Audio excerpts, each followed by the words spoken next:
اعوذ باللہ من الشیطان الرجیم بسم اللہ الرحمن الرحیم کلوا مما فی الارض حلالا طیبا صدق اللہ العظیم وصدق رسولہ النبی الکریم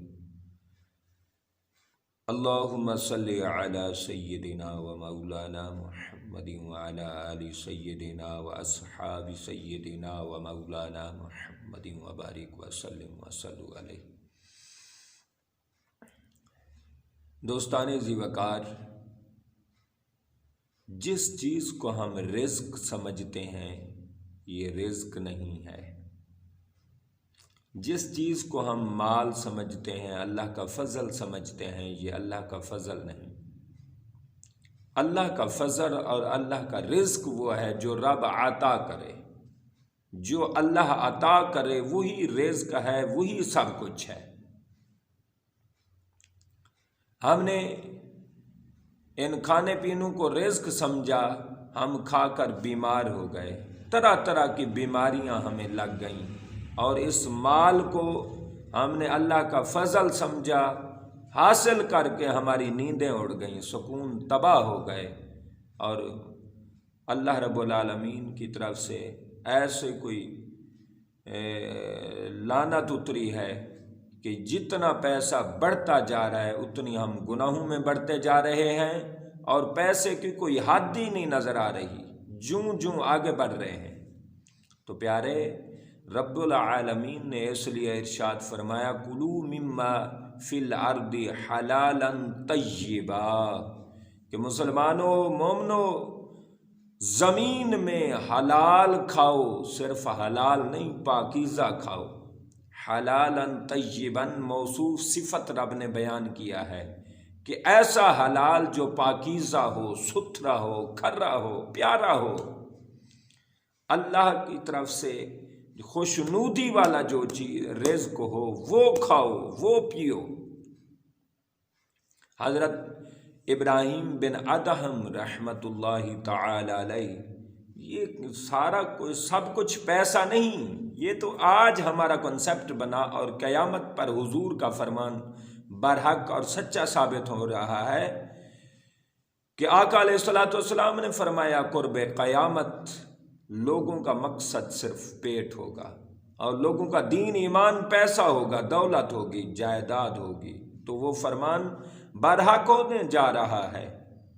لہذا سب کچھ رزق دولت نہیں۔ حضرت ابراہیم بن ادہم رحمۃ اللہ علیہ اللہ کے بہت بڑے ولی کامل گزرے ہیں۔ آپ سارا دن محنت مزدوری کرتے کسی کی، پھر جب شام کا ٹائم آتا تو تقوی ان کا عروج پہ پہنچ جاتا، تقوی کمال پہ پہنچ جاتا، اور جب مزدوری کا ٹائم آتا اور مالک مزدوری دینے آتا، پیسے دینے آتا، تو آپ یہ بات کہہ کے انکار کر دیتے، دل میں سوچتے پتہ نہیں یار میں نے دیانتداری سے کام کیا بھی ہے یا نہیں، پتہ نہیں میں نے جیسے مالک کی خواہش تھی اس کی خواہش کی تکمیل تک میں پہنچا ہوں یا نہیں، جیسے مالک کی خواہش تھی اس طرح کا میں نے کام کیا ہے یا نہیں۔ تو آپ یہ تصور کر کے اور یہ سوچ کے اپنی مزدوری چھوڑ جاتے، اور کئی دن آپ بھوکے رہتے۔ اندازہ کریں کیا معیار تھا اللہ کے ولیوں کا۔ اللہ نے ایسے نہیں ولایت عطا کی، ولایت کے لیے رب نے جو دل مخصوص کیے ہیں ان دلوں میں تقوی کا یہ نور تھا، تقوی کا یہ معیار تھا۔ اللہ اکبر کبیرہ۔ مسلم بن نحاس رحمت اللہ علیہ فرماتے ہیں جب درہم و دینار کو مہر لگتی ہے تو شیطان سب سے پہلے اٹھا کے اسے چومتا ہے اور کہتا ہے جو اس کا غلام ہوگا وہی میرا سچا غلام ہے۔ جو پیسے کی طرف جائے گا اور پیسے کو سب کچھ سمجھے گا وہ میرا پکا غلام ہے، میرا سچا غلام ہے۔ اسی طرح یحییٰ بن معاذ رحمت اللہ علیہ اللہ کے بہت بڑے ولی گزرے ہیں، فرماتے ہیں کہ یہ درہم و دینار، پیسہ مال، یہ سانپ اور بچھو کی طرح ہے، جو اس کا اچھی طریقے سے منتر جانتا ہے وہ تو ان کے ڈسنے سے اور ان کے ڈنک سے اور ان کے کاٹنے سے محفوظ رہتا ہے، جو اس کا اچھے طریقے سے منتر نہیں جانتا وہ ان سے ہلاک ہو جاتا ہے، برباد اور تباہ ہو جاتا ہے۔ پوچھا گیا جناب ان کا منتر کیا ہے؟ فرمایا حق، حلال، سچا، کھرا رزق، ستھرا رزق کمانا اور برمحل خرچ کرنا، اچھی جگہ پہ خرچ کرنا، یہ ان کا منتر ہے۔ یعنی اچھے جگہ سے کوئی خرچ کرے، اچھے حلال طریقے سے کوئی کمائے تو پیسہ پھر اللہ کا فضل بنتا ہے، پھر بندے کو نقصان نہیں دے سکتا۔ اسی طرح محمد بن سماک رحمۃ اللہ علیہ، آپ نے ساری زندگی شادی نہیں کی۔ کسی نے پوچھا جناب آپ شادی کیوں نہیں کرتے؟ آپ نے فرمایا بھئی 2 شیطان ان کا میں فیس نہیں کر سکتا، ان کا میں سامنا نہیں کر سکتا، ان کا میں کمپٹیشن برداشت نہیں کر سکتا۔ ایک میرا شیطان ہے، ایک میری بیوی کا شیطان، اور 2 شیطانوں سے میں مقابلہ نہیں کر سکتا۔ بہرحال اسی نظریے پر آپ نے ساری زندگی شادی نہ کی، وصال ہو گیا۔ وصال کے بعد کسی نے خواب میں دیکھا اور پوچھا محمد بن سماک رحمۃ اللہ علیہ بتائیں اللہ نے آپ سے کیا معاملہ کیا ہے، رب نے آپ کو کیا عطا کیا ہے؟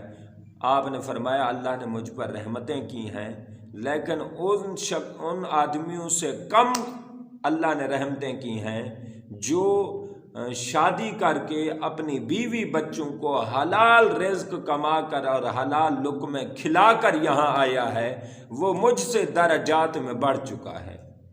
اللہ نے مجھے درجے عطا کیے ہیں، لیکن مجھ سے زیادہ ان کو درجے عطا کیے ہیں جو اپنی فیملی، اپنے بچوں کا، بیوی کا، اہل عیال کا خرچ اور ان کا خیال رکھتے ہیں۔ رب راضی ہو کر ان کو اتنے اعلیٰ درجات دے رہا ہے کہ وہ مجھ سے بھی بڑھ چکے ہیں۔ ضروری نہیں کہ آپ رہبانیت اختیار کریں، آپ کمائیں بھی نہ، آپ کھائیں بھی نہ، نہیں، کمانے کھانے کے لیے حلال کو ترجیح دیں، پاکیزہ کو ترجیح دیں، محنت کو ترجیح دیں۔ جب یہ چیزیں ترجیح پائیں گی، یہ چیزیں فروغ پائیں گی، اللہ راضی ہوگا۔ یہ دنیا داری بھی ہے، جنت کی تیاری بھی ہے، اور اس میں اللہ کی یاری بھی ہے۔